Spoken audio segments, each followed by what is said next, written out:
Tidak terima anaknya jadi korban penganiayaan dengan senjata landep sehingga mengalami luka tujah di lengan.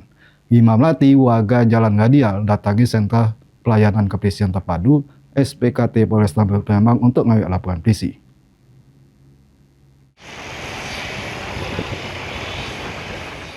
Dak terima anaknya inisial MS jadi korban penganiayaan, Imam Melati, warga Jalan Radial, Lorong Melati, Kecamatan Bukit Kecil, Palembang, datangi sentra pelayanan kepolisian terpadu SPKT Polrestabes Kota Palembang untuk bikin laporan ke polisi.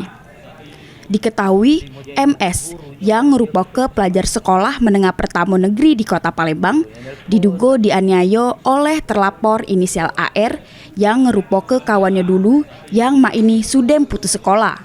Diungkap ke Rima, penganiayaan tersebut terjadi di Jalan AKBP Muhammad Amin, Kelurahan 24 Ilir, Kecamatan Bukit Kecil, tepatnya di Jabo SMP Negeri 2 Palembang.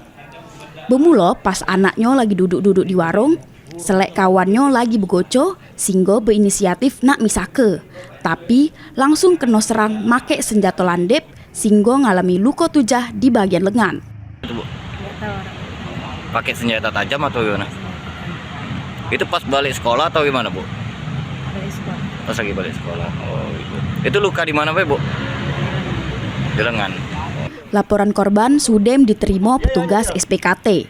Selanjutnya ditindaklanjuti Satreskrim Polrestabes Kota Palembang.